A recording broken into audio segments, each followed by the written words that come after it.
All right, so for this question, we're going to go ahead and look at how to graph sine functions. So the first thing we're going to look at is we're going to look for the amplitude. The amplitude is the absolute value of the number that comes in front of the sine or cosine function. Sine and cosine are the only functions that have an amplitude.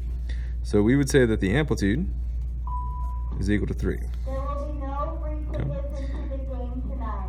If I'm looking for the period, then the period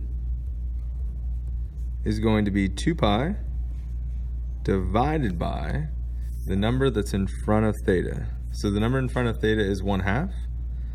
So 2 pi divided by 1/2 is going to turn into 2 pi times 2/1, which is equal to 4 pi. So now in this case, we're going to look at this graph and we're going to look at, okay, what does 4 pi represent? 4 pi represents, each 1 pi is 3 boxes, so this is going to represent 12 boxes. So what this means is that from start to finish in my graph, it's going to be 12 boxes in length, okay? The next thing I'm going to look at is I'm going to look at for solving for the phase shift. The phase shift is take this portion right here and set it equal to 0. Okay, so I'm going to go ahead and do that right up here. And we're going to do theta over 2 plus pi over 3, set that equal to 0. Subtract pi over 3 from both sides. We'll get theta over 2 is equal to negative pi over 3. And then we'll go ahead and we'll multiply both sides by 2. When we do that, we get that our PS, which is our phase shift, is equal to negative 2 pi over 3. All right, so that's going to be my starting point. And so we should already know that the sine graph by default looks like this right here. It starts at 0, 0. It goes up, down, down, up. So my starting point is an x-intercept, my end point is an x-intercept, and my midpoint is an x-intercept.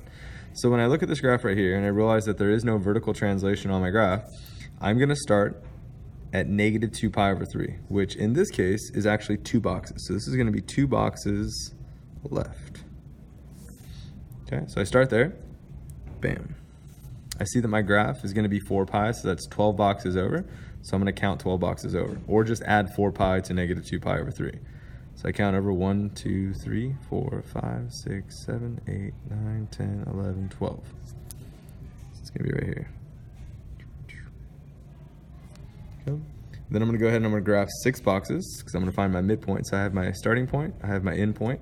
6 boxes over is going to be 1, 2, 3, 4, 5, 6. Or I could just add 2 pi to this. And we can just double check, make sure I got the points right. 1, 2, 3, 4, 5, 6. I'm also here.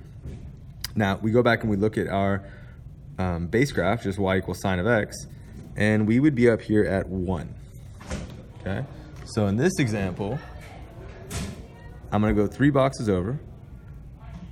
Sorry, I'm going to go 1, 2, 3, 4, 5, 6. Yes, I'll go 3 boxes over. 1, 2, 3. Usually I'd be up at 1, but because this is a negative 3, then I'll be down at negative 3. Next point right here, I usually go 3 boxes over. 1, 2, 3. I'd be down at negative 1. But in this case, negative 1 times negative 3 would be up at positive 3. And then I just connect my graph like that right there.